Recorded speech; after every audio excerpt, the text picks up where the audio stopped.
Good evening, White Sox fans. Another Wednesday has rolled around. Today is May 14th, and this is Hot Takes and Heaters. My name is Danny Miller. My co host sitting over, oh, wait, this way, that way. Weird. That would be Mr. Jacob Thome. How you doing tonight, Jacob? We're hanging in there, enjoying finally a good White Sox series.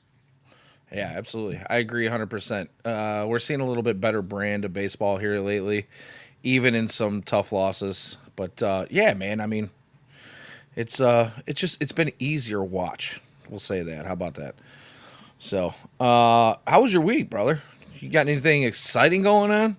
Not really. I don't think so. I think it's been Oh, dude, you're killing went me to here, Smalls. We're doing a listen. show here. You got Yeah, I nothing. know. I don't have anything entertaining. You know what? No. Let me think if I can. No, I seriously don't. I went to the Sox game on Saturday.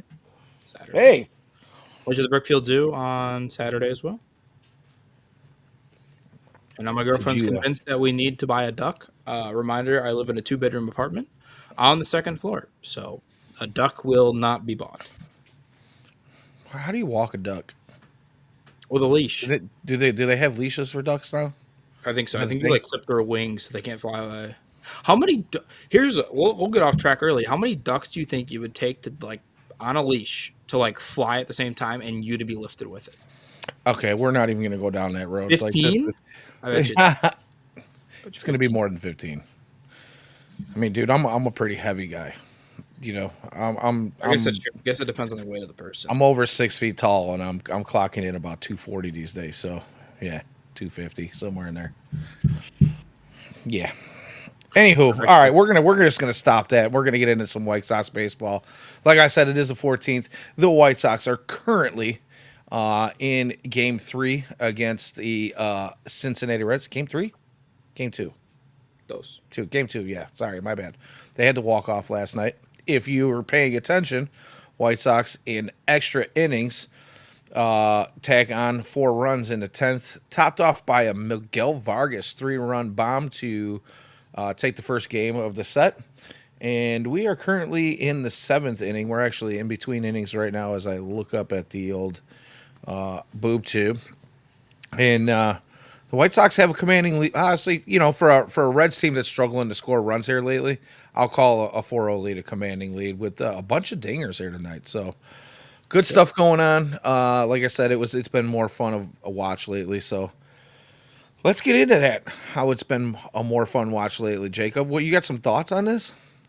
It You has you asked me a been. question right before the show. Why don't you ask the chat Yeah. that same question? Chad, do we think the White Sox are officially fun bad?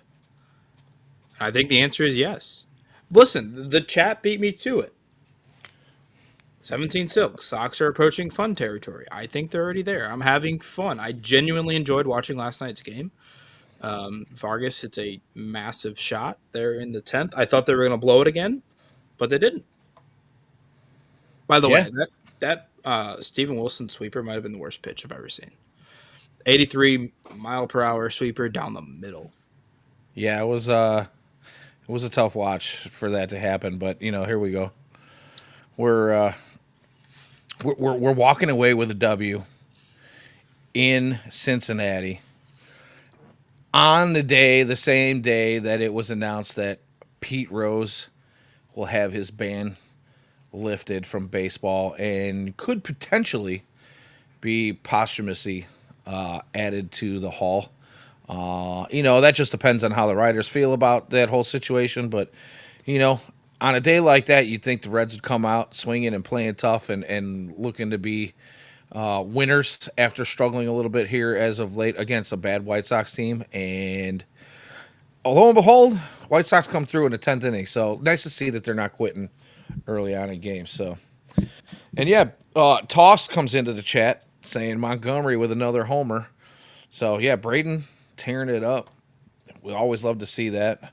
I think we might actually have a bat in the minors that we can be proud of right now between him and there's that other guy that's way down there in the A levels that's doing some things, but might potentially be the big trade piece that came over.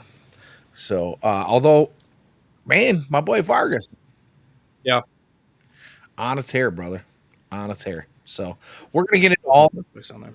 We're gonna talk a little bit about some Lewis Robert rumors that have come up recently, but you know, I really don't have much of a direction tonight because I've been working redonkulous hours and got walked in the door probably about 15 minutes before we went live here, 20 minutes before we went live. So, Jake, you had a couple of hot topics that you wanted to talk about and get off your chest. You want to throw something out there for us in the chat to nibble on Listen, for? I think we've started with this topic 2 weeks in a row. Make it three. Tim Elko finally gets the call up. Hits There a you go. dinger on Mother's Day. Had a hit today. Doing some things. Good to see him up. He is struggling. I know he's hitting a buck 54 right now, but the strikeouts have been a concern. But listen, it's good to have him up here. At least he's seeing professional pitchers playing a good first base. It's nice when you're not throwing to a 5'8" first baseman. No offense, Andrew Vaughn, who's also hitting the ball very well. Um, but yeah, it's nice to see him finally make it up here and see what he's able to do.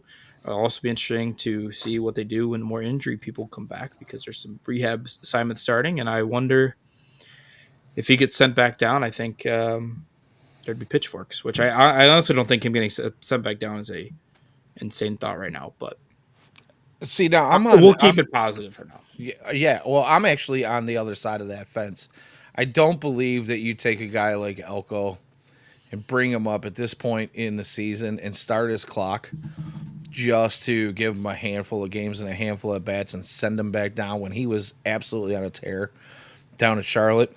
Uh, and then the other thing too is, I guess you could make the excuse that maybe the pressure applied by bringing Elko up has kind of turned to something in Vaughn. Maybe some tweets that went out recently. Maybe applied some pressure to Vaughn, and I don't know. There's a lot of things that you could kind of point at the turnaround in Andrew Vaughn. You can say that the metrics that we've been talking about, so far this season, and pretty much his whole career of him being unlucky and having a little issue with just not being able to put balls in holes or put them in the right places to fall in. All those things could be a possibility of why Andrew Vaughn's kind of getting hot right now. But I think at this stage in the season as well, and because of his track record that we've been talking about, I personally think you leave Tim Elko up there to get his time. And he's not a spring chicken. He's not your typical guy, 23 years old, coming out of AAA. He's a little bit older. So you mentioned as well, he's playing some good defense. Let him get through his struggles. We can't put these guys out here to just come up and fail for a week and not give them an opportunity to kind of figure it out. It's a big jump going from AAA to MLB, regardless of how you want to cut it. I know a lot of people will say, it's one level, but that one level is it's a steep one. So Yeah, no, just my I thoughts on wholeheartedly that. agree. I have seen Elko being sent back down and floated out there, which I wouldn't enjoy seeing, but has been floated. So since we're on the topic and the chat's bringing it up, Toss, excuse me, Toss asked, "Does Caro stay up?" And he says he thinks he should, and I don't see any reason why they send him back down at this point. He can. He's the type of guy who's he's got a fantastic eye. He finds ways to get on base. He moves really well for a catcher, and even if he goes through some struggles, you're going to let him go through those growing pains, I think. You have Yeah, any thoughts on 100% that, agree. Jacob? I mean, obviously, you're bringing Corey Lee up soon, which will be like that'll be really an interesting test because then you're right now struck with two first basemen, two catchers.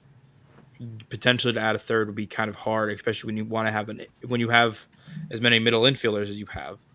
Um, we'll see. Toss adds in that he likes to see more power. He's still without a barrel this year.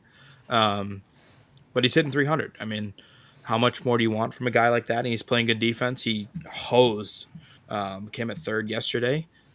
So I've been really impressed with him. I think he belongs here. He was a guy who a lot of people noted, hey, this is a guy who's going to make this kind of the jump to the MLB pretty seamlessly just because of his approach to the plate. That's been true. So we'll see what happens here with him going forward. But I would very much expect him to stay there. Obviously, I think the bigger question is Corey Lee because you're not getting rid of Matt Thaiss. As of right now, I think he's a trade deadline candidate, but until the trade deadline, I don't think you're getting rid of him. So we'll see. They have an interesting issue behind the plate, which is weird because they've been pretty bad behind the plate for a very long time. Yeah. We go back to the time when Yasmani Grandal was brought over, and I think most of us, I mean myself, I was the first one to be guilty to say, "Holy crap!" The White Sox went out and got probably at that time probably the second best catcher in baseball, or at least we thought he was. He comes over here, he has a decent first year, and then kind of just starts to fall off, and it didn't quite work out the way we hoped. And then it's just been a mishmash of bad ever since, right? So during the off season, we talked about that direction a little bit, or well, we've talked about it, in spring before the regular season got going. But we talked about the direction that the White Sox took in the off season with just adding catcher after catcher after catcher at every level of the organization. And I think they had a purpose, and that purpose was number one, we need to find our future behind the dish. And since we're going to be bringing up all these young pitching prospects over the next couple of seasons, why not allow those pitchers to come up with the catchers who are also going to be making their way up? So you gotta find the guy that is going to be battery mates with your pitchers, and you're also kind of hoping that maybe you find the diamond in the rough. And in the meantime, if you find a couple of them, because catchers are such a hot commodity in baseball, where it's very difficult to find one who's defensively sound, has a gun, and can hit the ball a little bit. Maybe you come up with a couple of those guys. Those become super hot trade pieces down the Yeah. line, and you can help build your organization that way. So it is definitely going to be interesting to see what they do when Corey Lee comes up. There's a chance that we might see the White Sox carry three catchers for a while, but then you got to wonder who bites the bullet at that point. We've got a handful of middle infielders and even some corner infielders now that are, kind of moving around and bouncing from position to position. So tough decisions for the front office there. So You didn't have any enjoy thoughts on watching that? Carlos Perez play or Reese McGuire? I won't say that on here. I'll keep that out of here. But Oh, you didn't Reese enjoy watching those McGuire, guys pick at bats? Spanky, and we're not talking about Adam Eaton. Yeah, but We'll leave it at that. all right. Yeah, absolutely. Yeah, no, I mean, Reese McGuire actually had some decent. Well, I was going to say spurts with the White Sox, but he had some little runs that he went on that were okay. And I'm gonna stop with the really bad puns right now. So, but I mean he did actually have some times that went well for him here. I There are some other names that you could go down on that list. You know, Toss brings up Sebi Zavala in the chat, and it was unfortunate. We all had high hopes for Sebi when he was coming up through the system. That didn't work out. I mean, Narvaez had his ups and downs with the team. There's just been so many. Zach Collins, another field. Zach Collins, huge potential. None of it ever really, evolved into anything at all at the major league level. So, yeah, tough sledding behind the plate for the White Sox. You gotta take this away from me before I start throwing more Reese McGuire puns out, dude. Please, let's move on. Just saying. I heard you hit one of the parking lot, but do not look up Reese McGuire parking lot. Moving on. Okay. Moving on. Let's talk trades. You want to talk Luis Robert? Yeah, let's talk a little bit about there the was rumors that have come out recently. There was a Mets pitcher prospect that was thrown out there. I think there was some other names kind of obviously he's the hottest trade candidate. I mean, it was him and Sandy kind of heading into the into the trade deadline, but Sandy, as we all saw on Sunday, not doing too hot. So it's really just all about Luis Robert right now, and the White Sox kind of putting some feelers out there for the deadline. Yeah. So, I mean, I think most folks by now, this is probably going back about 3 days at this point. Most folks know by now that Bob Nightingale came out with one of his famous White Sox leaks in a USA Today article saying that the Mets had now entered the chat when it comes to Luis Robert and potential trades. And we know that the name that he dropped that the White Sox apparently are eyeballing is the number 15 overall prospect in their organization, and that's was it Blake Tidwell? Is it Yeah, I think Tidwell? that's his first name, something like that. It, Tidwell. And the immediate reaction that I saw on the socials, and Twitter / X, Facebook, all over the place was, man, is this really what we're looking at right now? The number 15 prospect in the Mets organization, completely unranked by MLB or BBREF or any of the other, 10 other places you might be able to find a top 100. Almost feels like, well, if this is what we're looking at, like, what are we doing? Right. So, do you have any thoughts on that original leak?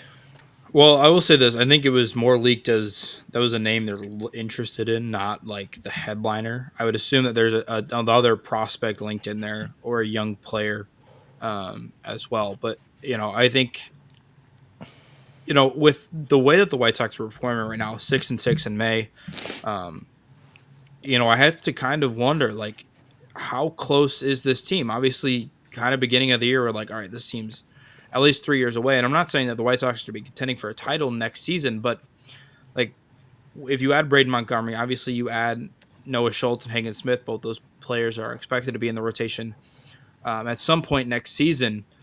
You start adding that to an already good rotation. Obviously, to figure out the bullpen. We'll talk about Grant Taylor here in a little bit, but how far away are you? Is it obviously, I think you've hit the rock bottom of the rebuild. You're now on the way up. It's just how close are you to being back into contention, being back into 2020 White Sox where they made the postseason. I don't think they're a postseason contender next year, but I think you strongly look at the year after that, where I believe Luis has 2 more years on his deal. Both I think are $20 million club options. We'll see. And obviously, Luis isn't lighting it up with the bat by any means, but he's putting together some good at bats. His walk rate's up. The defense is fantastic, and he's been really good on the bases. He's leading the MLB in steals as of the first inning. So, or second Yeah, inning. he got his 17th Yeah. tonight. So, yeah, I'm with you. And my thought, and I brought this up. I think it was my hot take last week. As a matter of fact, that I still have a feeling that the Sox and Chris Getz are holding out for a deal that's built more on Luis Roberts' potential than his production over the last year and a half to 2 years. And honestly, yes. So when you bring up Blake Tidwell in a conversation about Luis Robert, it's rightfully so that people are going to lose their minds about, whoa, like, what is this? And now, in Bob Nightingale's defense, he did say it was as part of a deal. Obviously, this isn't going to be the only piece coming over. And like you said, I think it's just something that the White Sox had kind of maybe leaked, or some news somewhere got out that they were eyeballing a pitcher, which is right up the White Sox alley. They develop pitchers better than any other place, anything else in their system. Have for a long time. But, we look at players like, Miguel Vargas, since his swing change, has been absolutely on fire. So maybe there's somebody in this organization that actually does know what they're doing with bats. Maybe it's going to take a year or two for things to come around. But, you kind of hope that somewhere in this deal, you're going to get a much higher rated prospect. Yeah. And one of the names, like, so I saw Toss, he brought up the name Jet Williams in the chat. And I know Jet Williams has played a bunch of shortstop, but he's also played some outfield, center field. I don't really know a lot about him, but I want to say, like, if I look this up real quick, I want to say he's top 5 in the Mets system. He's their number one prospect. Oh, Williams is, yeah. yeah. Okay. I haven't actually looked. Like Yeah. I said, I've been working these crazy hours and I'm kind Oh, of burnt, but I'm going to guess that probably off the table when we're talking about, Luis Roberts' injury history and the almost unpalatable watch that he was for close to 2 years, right? So I mhm. won't know if they're going to be able to give that up. The other name I heard thrown out there, I want to say, is their number 3 prospect, Carson Bangy, I Yep. believe is how you say his name. Again, another outfielder with a promising bat. Uh, I still feel like that might be a little high on Cincinnati's list, and it's going to be tough to put together. Especially since most rumors in the offseason when Luis Robert Jr. was brought up in trade talks, it was almost all 3-player packages, right? We were looking for like a top 100 guy, maybe another top 10 guy or so Hmm. in an organization's depth chart as far as prospects go, and then a third just to sweeten the deal. And I just don't see Tidwell and like their top two, one, two, three guys. In my Right. opinion, it just doesn't happen. So, like you said, is if we're not getting the right package deal for Luis Robert, is it outside the realm of possibility for the White Sox to actually keep him? Because he is doing things in the base pass. He is healthy. And it just looks like it's a matter of time before the bat comes around, in my personal opinion. But who am I? Yeah. Right. So, No, I think if you have the Sox can definitely be more patient. I don't think this is now like going into the year. I think it was like, all right, we have to trade Luis Robert Jr. because the contract's going to be up here. I don't think they want to pay him $20 million next year, but like now there's certainly a world in where Chris Getz talks himself into keeping Luis Robert, especially because if you look at the depth of the organization, outfield is the least, other than first base. Like there isn't a prominent outfielder other than Braden Montgomery. Like there's some other guys, McLean, obviously Wolco's and those talks, but those guys are multiple years out. There isn't a ready center fielder for the White Sox to pluck from either of the top 2 levels in their minor league. So I think it's going to be a weird situation where I think they have to get a top 100 guy and a couple of good second pieces in that for them to strongly consider trading Luis Robert. I think they can be patient. They can wait out for a really good offer, and if they don't get it, I don't think they take it. yeah, I agree. And just a quick update. I was watching the game here. My boy, Lenine Sosa, uh, just doubled off the wall after hitting himself a solo shot early this afternoon. Love to see it. I know some folks are a little impatient with some of his shaky D in certain situations this year, but the bat seems to be playing. He looks halfway decent on the base pass, and I just don't want to see that guy go anywhere because I think he's got more potential than people are giving him credit for. But I've seen anywho, a, when we're getting what's up? I was going to say I've seen a lot of people discrediting Lenyn Sosa. I think he's been one of the best Sox hitters. I think he's got a future at second base for the Sox. I don't know. I mean, if you got a second baseman that's got 15 home run potential, maybe Yeah, more throughout the season, when's the last time we had that? right. Gooch, It's been forever. Yeah, probably. I'm trying to think. I don't remember any White Sox second baseman that in a long time that have had that kind of power potential and the potential to hit close to 300 if they can put it together. I'm not saying that I expect Lenyn Sosa to hit 300, but I do believe he has the ability to do that. So, yeah. and like Wolf is talking about. By the way, good evening, Wolf. Thanks for checking in. Always a pleasure. I like to see our regulars around. He says he definitely wouldn't force a trade with Robert, but some team might get desperate at the deadline. You gotta sit tight if it's not what you want, and that's just kind of why the reason I even keep bringing this up is that if you're not overwhelmed and wowed, what are we really talking about here? Right. We're gonna get rid of a guy who could potentially turn it around now that he's healthy, could potentially be a centerpiece for you to build around. And like you say, there's nobody in the minor league system right now that's overwhelmingly awesome that's going to be coming up anytime soon as far as, outfielders go. And I don't think there's anybody in the organization at all that ever profiles anywhere close to what Luis Robert did. Is an extreme talent five tool player. Whether or not he's shown it, you know what I mean. It's just a matter of can they pull it out of him? Does he still want to play for the White Sox? Is he going to be able to overcome the culture that this club may have rubbed off on him a little bit? And I'm feeling like we're seeing a bit of a turnaround this year. I feel like maybe he can find a love for baseball in a White Sox uniform again. Yeah. So, and then the other thing is if we're going to go out on the open market and look for a center fielder, I don't think you find anybody with like I said, with the upside that Luis Robert potentially brings for anywhere close to the price tag that you're going to be paying for Luis Robert as well over the next couple of years.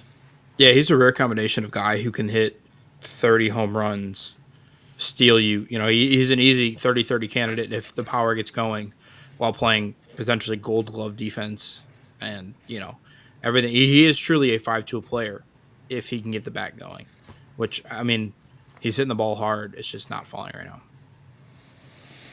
Yeah, I mean it's just one of those things. But again, I feel like if we're going to give Andrew Vaughn all the time in the world with the metrics of barrels and hard hit balls and all these things that everybody's been kind of chirping about and maybe bringing him around and giving him a chance, and he's just been unlucky. I feel like that's been the first month plus of Luis Robert Jr.'s season this year. So why not give him that opportunity, especially since he's the guy who's got so much higher of a ceiling than Andrew Vaughn does, and nobody pushing him. Yeah. Andrew Vaughn actually has people that can come up and play his position defensively better than he can. Tim Elko, who's already up, being one of them right now. Who are we going to force? Who are we forcing out behind Luis Robert Jr.? You're not bringing Braden Montgomery up next week. Yeah, right. You know what I mean? So, And to compare, Luis to Andrew, I mean, Luis is the guy who's done it before. He finished second in MVP voting in 23. well, So yeah, there is no comparison. right, yeah, exactly. So, yeah. So, what else you got up on the docket for us this evening, Jacob? Let's say trades. Shane Smith said there's been some discussion, not serious rumors that the White Sox are shopping him, but there's been talk on Twitter of like, do you trade Shane Smith? Is that a thing that you do, especially with, was the big three? Now I can't use that nickname anymore because of Grant Taylor, which again we'll hit on in a little bit. But, like where is the market for Shane Smith? I don't think they should trade him, but I do think that there's a decent look if they get a good offer for one of the other three, that being Cannon, Burke, or Martin. I think Martin is the most likely to go. Kind of what is the offer there, and do they look to move a starter here? I'm sorry. I'm not ignoring you. I'm just gonna highlight this this comment by our very own Mr. Ian Eskridge. Good evening, sir. Always a pleasure to see you. He says, well, I mean, we are moving top arms with an 0.63 ERA to closer, so maybe Montgomery does come up. And that is absolutely mind-boggling. But some things I saw Ian make a tweet the other day about he just doesn't understand or doesn't remind me what that tweet was again. And he was like, maybe the people in the organization don't actually know what they're doing or something along those lines. I was like, I can't disagree. But yeah, here we are at the major league level, and we can't find the back end of the bullpen. We can't find a bullpen to keep it together for more than a game or two, which, understandable. Bullpen is a very volatile place across the league, but goodness gracious, what are we doing? So, anywho, as far as the top three goes, the big three, by the way, Davis Martin, fantastic night. Fantastic night. Had a great night tonight. Got some big outs when they needed them. Just looked good. But I have to agree with you. I think of the current guys that are up with the club right now in the starting rotation, you can't trade Sean Burke just because of his upside potential and his age. Jonathan Cannon. I am I'm like halfway. I'm like 50-50 on him. I say you can't trade him because I just don't think that he's shown enough to garner the package I believe he deserves. And I think that, if he continues working with Bannister, he might be a guy who can either A, stick around when these other guys come up and probably be like a 4 Yeah. or maybe even a 5 if your starting rotation is strong enough. Or if you stick him around and you get him up to the potential that everybody's been talking about Jonathan Cannon with for a long time, I think, oh no, muff that one out in left field. Sorry, I might be a little bit behind. My stream is a little slow, but My we. game's on in the other room, and it's very much behind. So I have ESPN popped up, but no video. All right. Yeah, well, you're gonna see Ellie Dela Cruz cruising to second base on an error out and left. It should be scored as an error anyway. I hope it was in and out of the glove, but anywho, yeah, Brooks Baldwin just I don't know, man. He misplayed this thing. He kind of trotted back and then had to make a jump, and it went in and out of the glove. So Wolf says it was a tough play. Hit his glove though. No, you know what made it tough was that silly slow trot instead of getting back on the ball. Which, again, going back to Luis Robert, he made a play on the track earlier today. He got himself to the wall Yeah. in deep center field, camped out, and then just had to make a nice slight jump after he had already been there waiting for the ball to come down. Very nice play. Not sure if it would have went out, but it was close. 880 expected batting average. Tweeted that one out. Right. So would have been a home run. just goes now. Yeah, had Brooks Baldwin done the same thing instead of trying to play it cool, my dad would have called him a hot dog for that one. He kind of just drifted and let that one. He had to jump and then let it go in and out of his glove. And now it's an 8-2 ball game after Hayes goes ahead and doubles up. So yeah, I understand. So Ian, always quick to check me. He says he agrees. Should have made the catch, but infield is his primary position, and I don't disagree. But if you're going to play outfield at the major league level, you need to be coached up enough to know that you should just be camping underneath balls you can get into, and I'll leave it at that. But yeah, you're right. Infield is his primary position. That wasn't ruled an error, by the way. Is that egregious? I'm obviously not watching the game. Didn't see it. Is that an egregious? Was it not? It was not ruled. It was ruled. It didn't earn well, I don't know how. Well, you know what? They're playing in Cincinnati, right? And the scorekeeper is being generous today. So yeah. Anyway, anywho. Yeah, so are we done with the trades? Do you have any potential suitors you think you want to see grab them up? I think there's early in the season to be talking about this because pitching injuries and needs are going to change rapidly. But figured I'd just ask the question. A pitcher. I know I saw a lot of people talking about Shane Smith being traded because, obviously that's the cliche. Oh, the White Sox have a good pitcher. They're going to trade him for prospects. But, I don't think Shane Smith's going to be traded. I just think it's weird. I think it's an interesting situation because in a perfect world, right? You have Schultz, Hagen Smith, Grant Taylor, maybe. Grant Taylor. Shane Smith, and then I think there's still hope in the organization that Drew Thorpe's going to be a 5. I just don't know. There's going to be a time where I think you're going to run out of spots for Jonathan Cannon, as well as Davis Martin. So I kind of wonder if they try to look at this trade deadline before the logjam becomes too big of an issue. The only issue with that is obviously they're already short a starter. They're only running a 4-man rotation right now, kind of running a bullpen day. Although Schultz, I can never say his name. Jesse S. should be up here. Schultz. I would assume. Thank you. Yes. I would think he comes back in some form or facility as a rotation guy here pretty soon. But anyway, no, that was my only. That's all I want to touch on the rotation trades. Obviously, I think the packages are are way too far out. Every single contender is going to want a pitcher. I just think it is going to be something to watch as, you know, as that comes down if they do decide to trade or not a bullpen piece, a rotation guy. Yeah, agreed. So I guess that actually brings me up since we're talking about the short starting rotation right now. You know, so nobody expected your number one free agent target this offseason, who was supposed to be the headliner in your starting rotation, to go down with Tommy John as early as he did at the beginning of the season this year. But Nissen brings up, how are we liking the opener? How are you feeling about that? I want to know. I have some thoughts of my own, but I want to hear what you have to say about the opener strategy right now.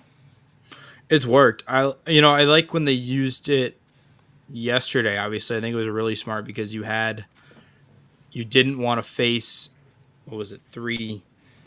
You wanted the lefty to go. You wanted to go lefty lefty for the first three batters. Oh, So my I think it bad. was smart for Isert to come in for those first three, and then obviously I think the nice thing for it is, for Cannon's sake, like, you're coming in and you're already hopefully around Ellie. Well, maybe not. You're definitely not facing Ellie because he was going to go the first three anyway, but you're not going to have to face the top of the order. And I think it's more comfortable for those guys to go. He was able to go against 4, 5, 6, 7, 8, 9, and then go back to the top of the order. So I think it's good in that way. I think it's smart. It was definitely smart, yesterday to use it. I really like when they use it's more analytically forward, which the White Sox notoriously have been very not analytically forward. We'll just leave it at that.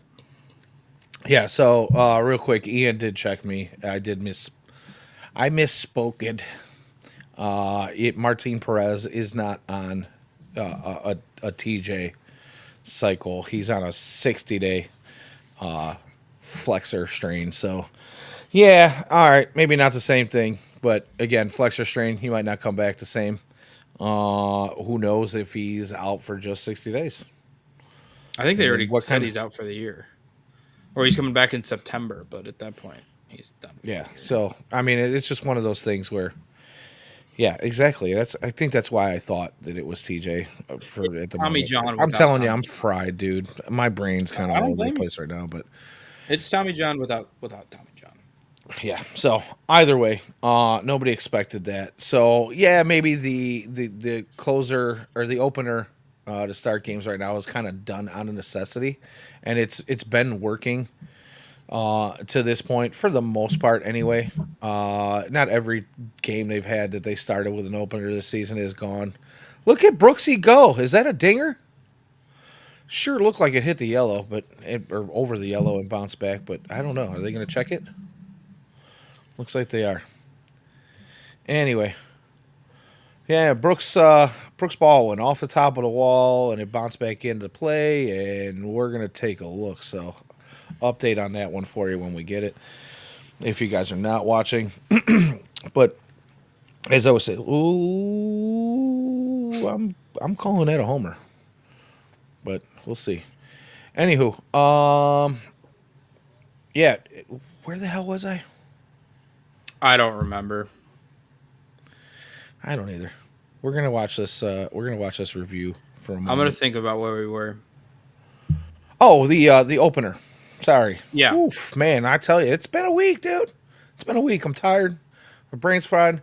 But yeah, the opener. My only thought about that is, even when it has worked, is we look at this bullpen and how shaky it's kind of been, and you're putting extra strain having these opener games, these bullpen games, when you've got some young pitchers that are probably only going to get you five every week, and you're going to have to start getting into the bullpen, and you use the bullpen for more innings than you would like already when yeah. you've got your starting rotation in.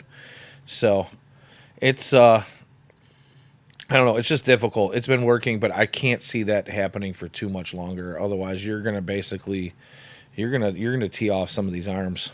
right off the Yeah. bat. Early on in the season, you're going to be burnt out. Now we have been talking about the fact that we probably will see quite a bit of shakeup in the bullpen throughout the season, and I'm actually kind of shocked there hasn't been more as of late. But there's been a little bit better of a performance out of the bullpen here just in recent days as well too. So yeah, they called that a double. Hit the yellow. I guess it did not leave the yard per se, so they're going to leave him on second base. Well, about as close as you can get. I'd be interesting to see if like FanCast or StatCast has as a home run. And let me I pull mean, it I up. would have called it a home run, in my opinion, but That'd be really that's funny if they said it was a home run in Cincinnati. yeah, I might be a little biased. I'm just saying, Just a I'd bit. be a little biased. So, Oh, they say not a home run. All right. Home run yeah, in no, 17 of 30 parks. yep, yep. So there's that. Whatever, man. I mean, the fact that it was hit off the top, and we are still moving runners around with a 4-2 lead in the top of the ninth. I'll take it. Grant Taylor drops down a nice bunt after almost popping out on a bunt in the attempt before that, and moves Brooks Grant over to Taylor? third. Did I say Grant Taylor? Michael Yeah, you Taylor. did. Pardon me. He went Oh, from we were closer talking. to a 9-hitter real quick. We were talking about pitchers, and I'm looking at Taylor. Whatever. I like It giving you is. crap. Oh, dude, I told you I'm fried. It is what it is. Yeah. And to our listeners, oh my God, I'm so sorry. So we're just having fun with it tonight. I'm just trying to get through the show without making a complete ass of myself. Whoops, too late.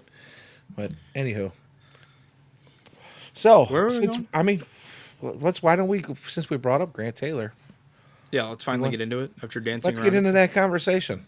Yeah, go ahead and throw it out there, man. What do you got for us? I think it's listen, Ian's gonna agree with me. I think it's insane. I understand, I'm really not sure what the plan is, and we won't know what the plan is for a while. Of are they putting him in the bullpen to fast track him to the majors and trying to do the whole Garrett Crochet, Michael Kopech type thing, or are they? Chris Sale. Yeah. Yeah, what's the plan here? Because this feels like Crochet and Kopech at least made a little bit of sense because you're contending. Kopech, you weren't contending, but Crochet, you were. But why force him now? There's no reason to. You're horrible. You're a bad baseball team. Fun bad, I'll admit it. But and I understand the bullpen's awful, but I just I don't get it. There's no reason to. Even if you're gonna slow him down and you're just trying to get him out of the bullpen to get more regular. I don't know. I'm not a pitcher guy, but it's such a weird thing to have a guy who has such a good ERA. And I get it. He hasn't been going deep in games anyway. He's not getting past the third inning, and that's fine because it's his first, major season. You're seeing it with Hagen Smith. It takes going from a college load to a professional, workload. It takes a lot. But it's just such a weird thing. Listen, I've been a Chris Getz supporter. It's a rare sight in this fan base, but this is certainly interesting. I don't know if this was a Getz decision or a Bannister decision. I get it. Listen, he matches the profile, flamethrower.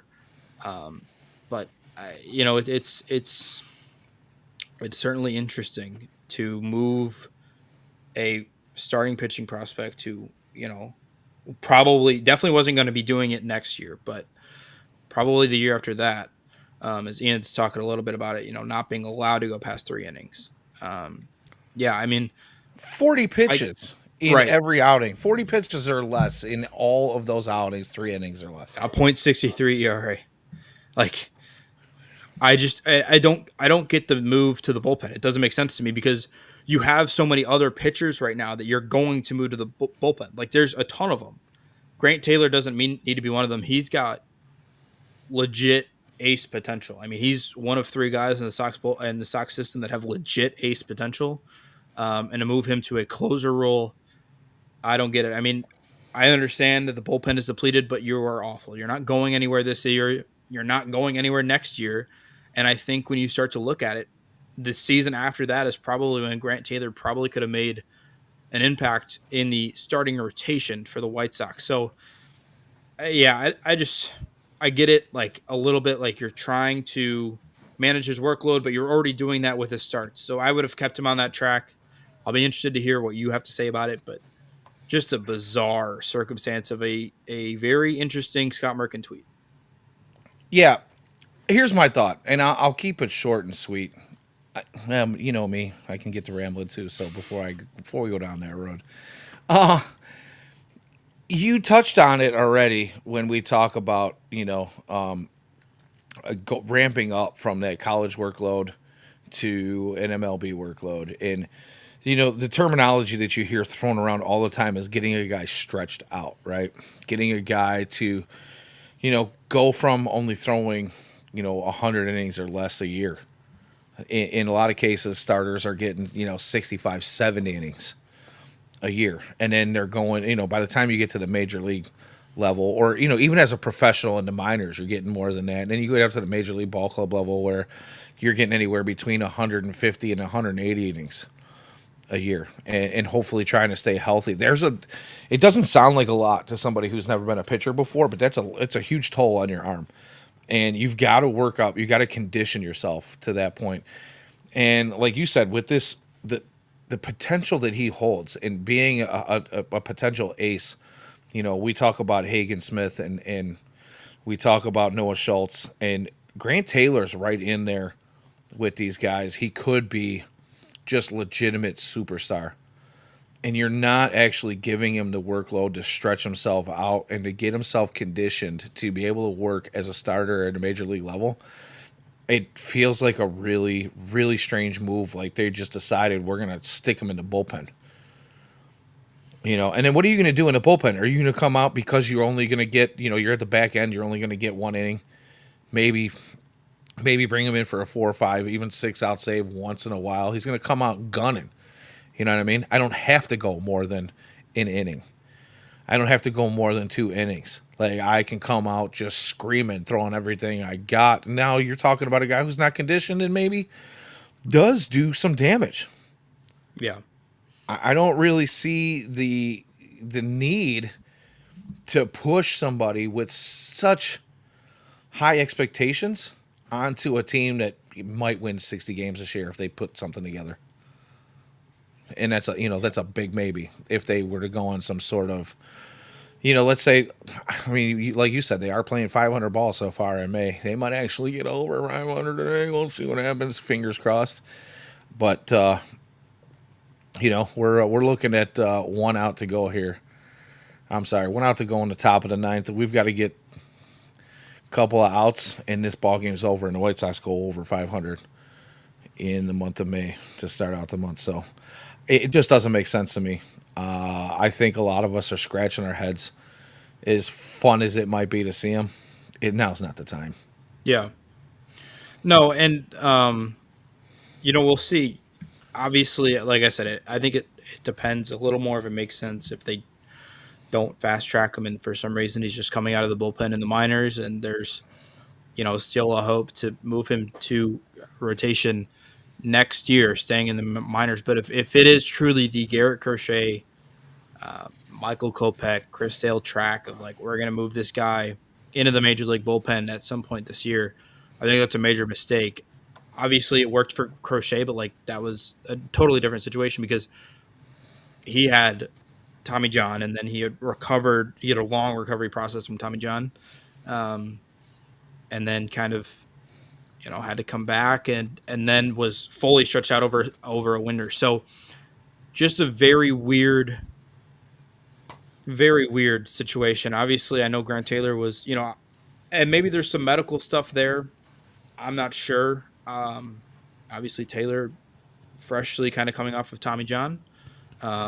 Thank you, Trey. Trey, you the man. Always a pleasure to see you. And yeah, Miguel Vargas fan club. We'll get into that. I'll let Jacob finish Yeah, his thought, but 100%. we'll get into But that in a little bit. yeah, I just don't know if I understand that he was a reliever in college more than Crochet had some starter, but I just don't get it completely. I mean, like I said, the only thing that makes sense is potentially there's stuff that obviously only the White Sox would know, such as injury stuff. Maybe they're seeing a dip in the velo. I haven't looked in that deep into it, but I just other than that this move makes no sense to move him back into the bullpen for what is assumed the rest of the year potentially flying up the minors. And I love your want to justify it on the Sox end by saying maybe the Sox are seeing something that we don't. Maybe there's something with the injury history, a drop in the velo. But Right. I'm gonna stop that train right there because if that's the case, man, just let them hang them up for a while. Right. Yeah. If we're seeing potential drops in velo, that tells me there's something else going on, and I do not want to see this guy on the south side blowing his arm out before. What are you laughing at, man? What do we miss? Trey's comment, Mike Vasil for the save. Oh, yeah, Vassal. It's yeah. Oh yeah, Vassal. And Thank you, no, you're good. Close enough. Whatever.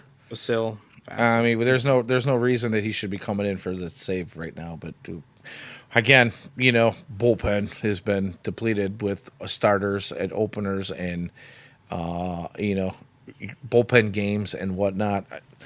And I know somebody, I think it was Tossed, who said, why do they use the same handful of guys every day? Well, here you go, Tossed. Here's somebody we haven't seen in a couple of games. Let's see if he can come out and get these last couple outs and not blow this game like Ian was saying. It would be absolutely atrocious. So, yeah. Is it possible Vassal's traded? I mean, anything's possible. When you get into the trade deadline or, a little bit before the trade deadline, when you got some teams that are in the hunt that maybe thought they weren't in the hunt or looking for a little bit of depth in the bullpen, sure, why not? I don't know what you get for them. Probably not a lot. Right. I don't know. Listen, the question is if blank is going to be traded at the deadline. Just I don't know if he was a top prospect. No, like if he's what Mydroth, who's legitimately not going to be traded. Mydroth, Vargas, Caro. That's where the list ends. I think like those three are the only thing. Like if anybody else got traded, I'd be like, yeah, that makes sense. Yeah, Legitimately, who doesn't get traded? You're probably right. I think it probably does end there. I can't think of anybody, outside of maybe some of the young guys that they're, in the starting rotation of the bullpen that they kind of see things in. But I wouldn't count any of those guys out either because if the package is good enough, I mean, this White Sox team has showed us, even since Chris Guess is taking over, that nobody's safe. yeah, Nobody's safe. If there's a big enough deal, look, I've been saying it for years.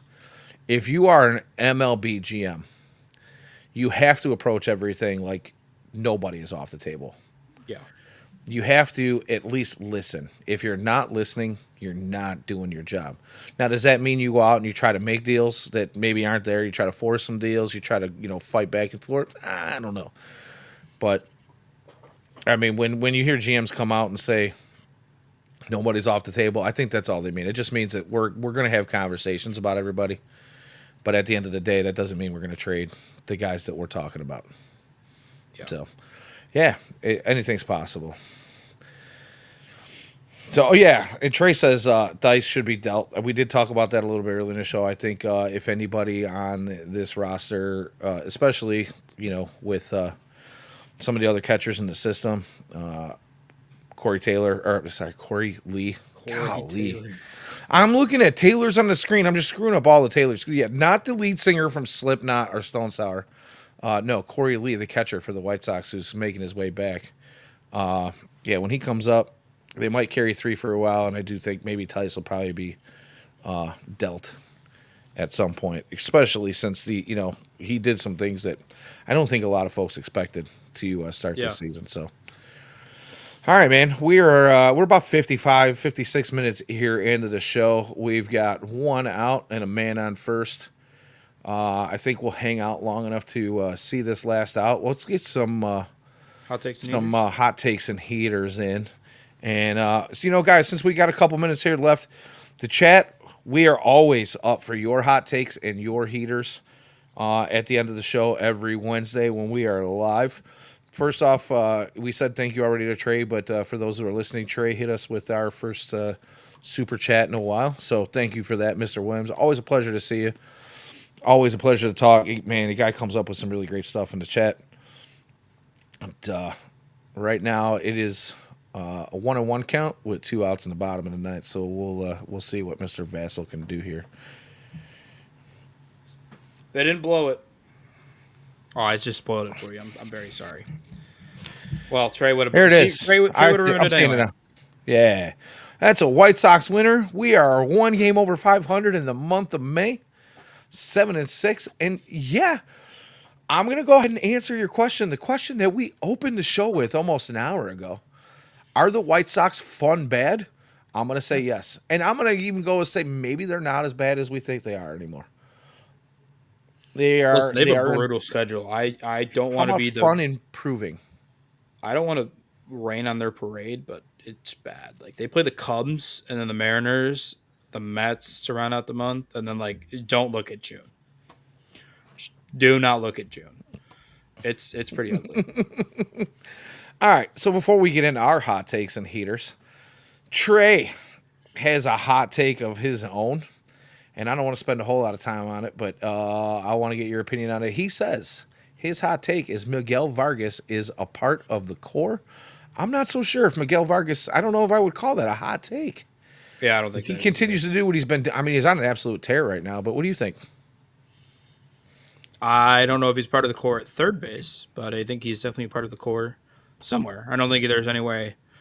Well, I mean, there's definitely a way he doesn't become part of the core, but I mean, he's definitely doing great things right now. He thinks he's the best Sox best hitter on the year if you get rid of the first month. So, yeah, Miguel Vargas officially won that trade. By the way, I'll put a stamp of it. Oh, I was waiting for it all night. But yeah, you know what? So I've been hard on him for a long time. I've been hard on all the people that were big on him, and I'm glad to, continue to wear that I was probably wrong. The swing change has been pretty awesome. He's been pretty phenomenal Yeah, since then. So yeah. And is it was munching in the chat, he's not. It's not supposed to be a hot take. He was supposed to be part of the core when that yeah. trade was made. So let's just hope that he keeps rolling and doing what he's doing. Thank you, Miguel, for making me wrong. These are the moments that I love and live for to be wrong in. And as a White Sox fan, you love to see it. You Yeah. love to see it. Make me wrong. Make me change my old curmudgeonly ways when it comes to this White Sox baseball team. So, all right. 100%. Let's go ahead and you want to go ahead and shoot your hot takes and heaters out there for the world to Well, my know hot take's for been this week? spoiled. My hot take is they finish over 500 in the month of May, which, again, that's finish. There's nothing spoiling about Long that. way We to got go to there, watch a but White Sox win on stream. So I think we have to watch. But I was just talking about the rest of the schedule. I do think they finish the month of May about 500. all right, that's a good hot take. I'm sorry, are you calling that a hot take or a heater? Hot take. Hot take. I've, They I've some- finish the and then they get through the month of May over 500. Just May schedule. Yes, correct. All right. How about heater? Shout out the bullpen. I'm gonna give the bullpen some love. Brandon Eisert, 208 ERA in May. Cam Booster, 180 ERA in May. Tyler Gilbert, 0 ERA in May. And Vasil, 351 before the recording of today's episode. That has now gone down after the save in the ninth today. Right on. Right on. I'm good with that. Like I said, as of late, the bullpen has been a little bit more stable, and I'm all here for it. And again, happy to be wrong, but we kind of knew there was going to be some shakeups here and there, and I wasn't expecting Grant Taylor to be part of that. But we'll see. We'll see how the rest of this plays out. Yeah. All right. My hot take this week is kind of I'm gonna say that God, see, I had a couple, and I don't want to piggyback on last week's. I'm gonna kind of piggyback on last week's and just throw out there that even with all these Luis Robert Jr. Rumors, he stays with the team. It might be my hot take of the season, so I'm probably going to run over that until either A, he does get traded, or B, the trade deadline passes and he's still in a White Sox uniform. So I'm just going to continue to throw that one out there. Hot take 1B is going to be that I don't believe the Mets, as much as they might have some outfield woes right now with some injuries, they do have a great defender on their team who might be a little shaky at the bat, and I don't know they're going to be willing to pay the prospect price for Luis Robert Jr. if they haven't been able to show any success. They still don't have that coveted commissioner's trophy after Steve Cohen went out and dumped, what was it, $1.4 billion in the offseason a year ago? Or no, that was the Dodgers, wasn't it? 3 years ago, they spent a ton of money on Verlander and Scherzer or something like that. Yeah, either way, Year, I mean, they get Soto. Their payroll is redonkulous, and unless they start getting results, I just don't see that continuing to happen the way it has been. And I don't think they're going to give up the prospect capital for Luis Robert Jr. to come in and maybe not be who they expect them to be. Yeah, just my thought. Heater, I'm going with my man who had a game tonight with a home run, a double, a couple of runs scored, and played solid defense, Mr. Lenin Shosha. Shosha? Yeah, he didn't have any errors tonight. You want to check that? No, I'm not. Listen, I'm a Lenin Sosa guy. I'm not fighting you on that. All right. So, yeah, I'm just going to leave it at that. I've been a fan of his since day one, since he was a skinny little kid that you won't even recognize now, to the player he's become, and I'm going to beat that drum till the day he's either not on the White Sox or, till the day he's a solid everyday player that we can stop questioning. Yeah. So, all right, man. I'm going to wrap it up there. Thank you to everyone in the chat for checking in. Special shout out to Trey Williams for the super chat. As you know, anytime you see a FutureSox stream go live here on YouTube or the Purple at, super chats are open. We do appreciate all and any donations. If you like the content and do not want to, donate to the super chat, do us a big favor. Those likes, those subscriptions, those noties, smash those buttons. Those do help us out with the algos.